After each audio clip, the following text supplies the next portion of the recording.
In Latin America, millions of people still live without access to electricity.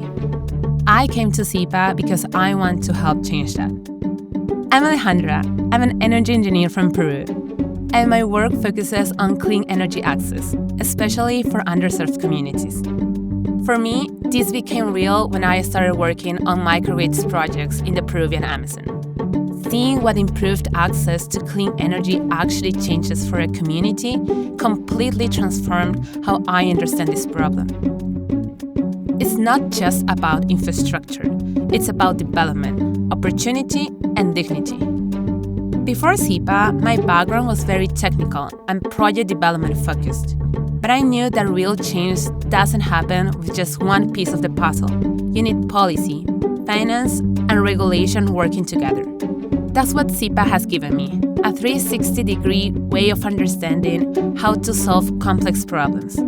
I've learned how to connect the technical, the financial, and the policy sides of energy. And what surprised me the most is how quickly SIPA puts you in the real world, pushing me to work on projects that put me in the rooms with policymakers and decision makers, having real conversations about real solutions. I came here to learn how to turn ideas into action. And now, I feel like I'm finally gaining the tools to help drive real energy access across Latin America.